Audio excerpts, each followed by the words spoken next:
А вот такого не ожидал точно никто. Досмотрите это видео до конца, и вы узнаете, как Афганистан заявил, что Таджикистан объявил ему войну. Подписывайтесь на наше обновление и точно будете в курсе всего самого актуального. Гульбедин Хикматияр, бывший премьер-министр и основатель Исламской партии Афганистана, заявил, что Таджикистан, предоставив убежище афганской оппозиции, объявил войну Афганистану. Обращение Хикматияра было опубликовано 8 мая на YouTube-канале Барья ТВ. Вы, укрывающие в своей стране афганскую вооруженную оппозицию, знаете, что это значит? Это не что иное, как объявление войны Афганистану, то есть режиму Талибан, заявил он. По его словам, республика тем самым помогает вооруженным противникам соседней страны. В их распоряжении базы, где их обучают и вооружают. К сожалению, Душанбе с определенной долей наглости заявляет, что поддерживает их оппозицию и хочет, чтобы они получили не менее 40% мест в правительстве. Безусловно, это означает объявление войны Афганистану,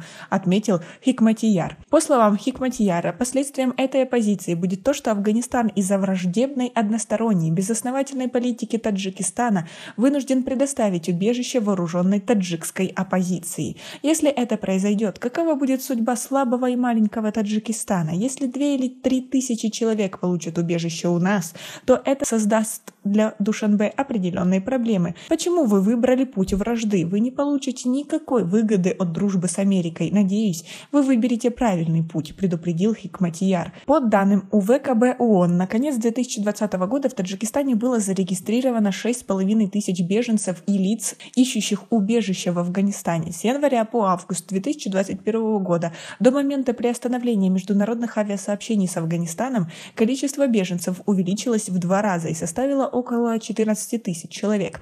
Согласно постановлениям правительства номер 325 и 328, лицам, ищущим убежище, и беженцам разрешено временное проживание только на следующих территориях: город Вагдад, Вайзабадский, Дарбанский, Таджикабадский, Тавильдаринский, Гармский и Яванский районы. Эти правила не распространяются на лиц, прибывших на территорию страны по туристической визе. С окончанием срока визы они должны либо покинуть страну, либо подать заявление на получение статуса беженца.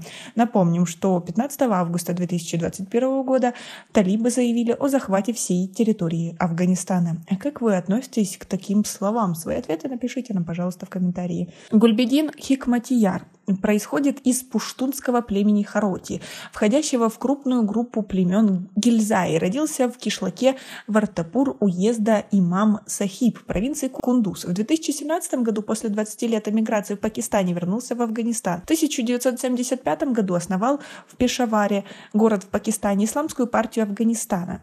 В том же году возглавил выступление против диктатуры Дауда в Паншере. В годы советского присутствия пользовался особым покровительством США как лидер афганских маджахедов. Кроме этого, существенную помощь Хикматияру оказывала Саудовская Аравия.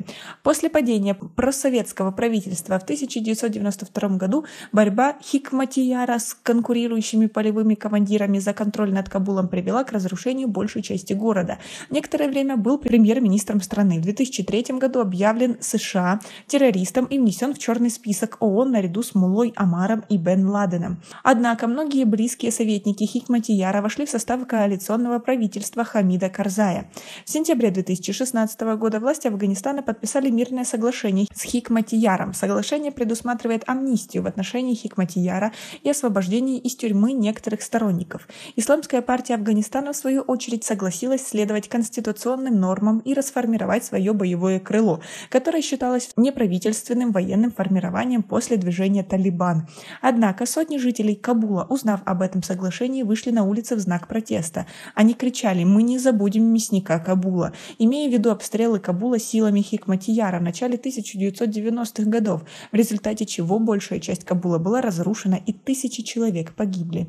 Как вы относитесь к тому, что такой человек обращается в отношении таджиков? Свои ответы напишите нам, пожалуйста, в комментарии. У нас пока на этом все. Оцените наше видео подпиской и лайком. До скорой встречи!